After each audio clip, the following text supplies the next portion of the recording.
जीवन में खुश कैसे रहें, हाउ टू लिव हैप्पी। पूज्य सद्गुरुदेव।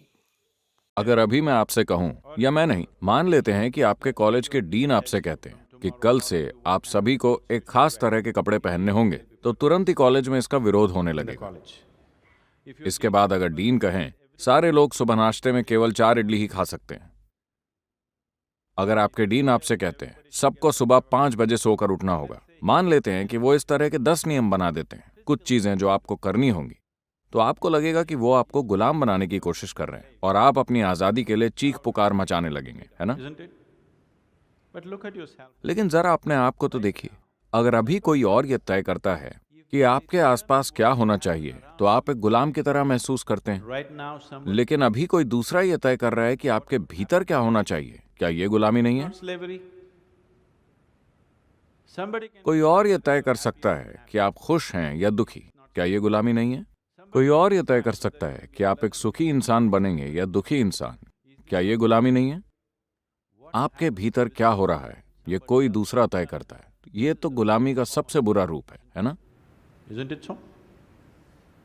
दरअसल सारे लोग ऐसे ही हैं, इसीलिए ये सामान्य लगता है, लेकिन ऐसा है नहीं।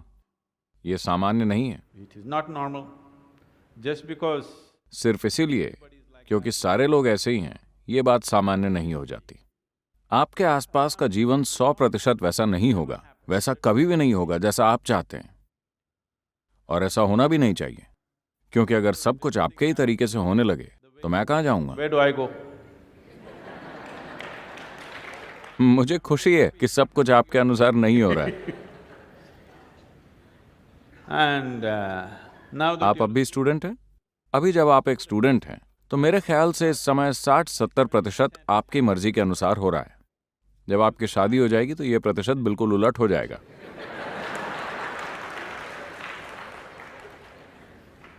We don't know.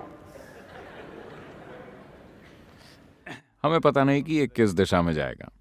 तो आपके आसपास का जीवन पूरे 100% आपकी मर्जी से नहीं होता, और इसे होना भी नहीं चाहिए। हाँ, अगर आप मशीनों के साथ जी रहे हो तो ऐसा हो सकता है, पर वो भी एक दिन धोखा दे देंगी। क्या हर दिन मशीनें आपको कोई ना कोई मुसीबत नहीं देती? देती हैं। बाहरी परिस्थितियां 100% आपके मन के मुताबिक कभी नहीं होने वाली, और अगर आपकी खुशी या आनंद या इतने सारे शब्दों का इस्तेमाल करने के बजाय मूल रूप से ये आपके अंदर का सुखद अनुभव या दुखद अनुभव है।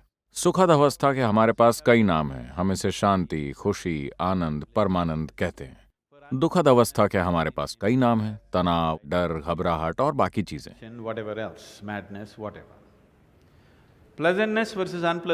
सुखद बनाम दुखद अवस्था। अगर आपकी सुखद अवस्था आपके आसपास की घटनाओं पर निर्भर है, तो आपके लिए हमेशा सुखद रहने की संभावना बहुत कम है ना? चीजों की प्रकृति ही ऐसी है कि ऐसा नहीं हो सकता। अगर आप इसके और उसके बीच दूरी पैदा कर सकें तो ऐसा हो सकता है। कहने का अर्थ यह है कि जब भी लोगों के जीवन में कुछ अच्छा नहीं होता, तो लोगों की आदत ऊपर वाले की ओर देखने की होती है। पूरी दुनिया ऊपर की ओर देख रही है। ऊपर की ओर देखना, आप तो जानते हैं कि यह ग्रह गोल है, पता है आपको? ये ग्रह गोल है और आप उत्तरी ध्रुव पर नहीं बैठे हैं, आप चेन्नई में ट्रॉपिकल जलवायु के बीच मौजूद हैं, और ये ग्रह गोल घूम रहा है। तो अगर आप ऊपर की ओर देखते हैं तो आप हमेशा गलत दिशा में देख रहे हैं।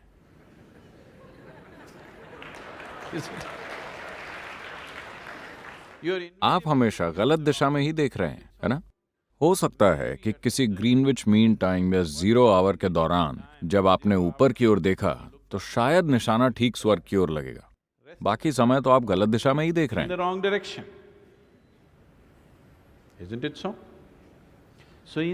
इस अनंत ब्रह्मांड में क्या किसी को पता है कि ऊपर कहां है और नीचे कहां है? क्या कहीं दिस साइड आपका कोई संकेत है? किसी को नहीं मालूम कि ऊपर क्या है और नीचे क्या है। इन चीजों की बस हमने कल्पना कर रखी है ना? क्या आप वास्तव में जानते हैं कि उत्तर और दक्षिण कहाँ है? सही मायनों में क्या आपको मालूम है कि उत्तर और दक्षिण क्या है? हमने ये सब बस अपनी सुविधा के हिसाब से तय कर रखा है ना? Yes or no? क्या आपको पता है कि पूर्व और पश्चिम क्या है? नहीं। क्या आपको पता है कि आगे क्या है और पीछे क्या है? आपको नहीं You do पता। not know.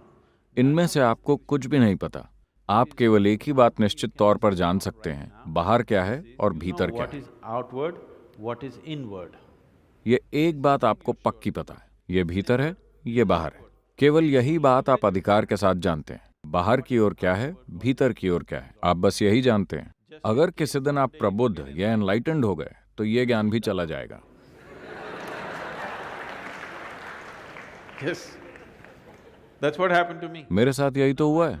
अब मैं नहीं जानता कि भीतर क्या है, बाहर क्या है, मैं क्या हूं, मैं क्या नहीं हूं। तभी तो मैं पूरी दुनिया में घूमता फिरता हूं, क्योंकि मुझे पता नहीं कि ये मैं हूं या वो मैं हूं। It's me. अब आप कह सकते हैं, मैं जानता हूं कि भीतर क्या है और बाहर क्या है। चलिए इसकी थोड़ी और जांच करते हैं। क्या आप अभी मुझे देख सकते हैं? क्या आप मुझे देख सकते हैं? जरा मेरी ओर संकेत कीजिए। अपने हाथों से मेरी ओर संकेत कीजिए। Can you see me? Oh, you got it wrong. नहीं, आप चूक गए। You know I'm a mystic. आप जानते हैं ना, मैं एक दिव्यदर्शी हूं। आपको बात समझ नहीं आई।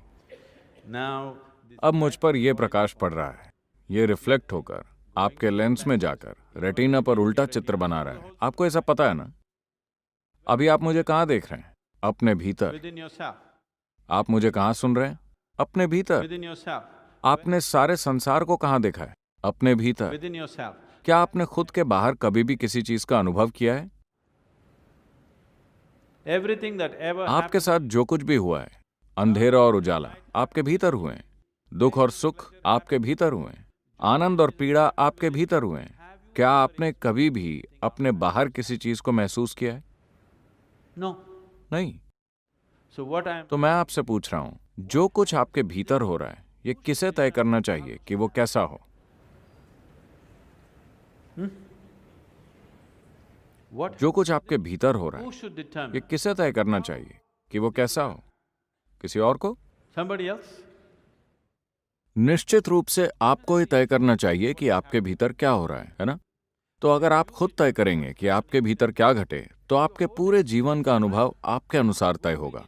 इसे आपके सिवा कोई दूसरा तय नहीं कर सकेगा, है ना? हो सकता है कि आप अपने आसपास की घटनाओं को खुद न तय कर सकें, पर इस ग्रह पर जीवन का आपका अनुभव पूरे 100% आपके द्वारा ही तय होगा। बस आपको इसकी बागडोर अपने हाथ में लेनी होगी।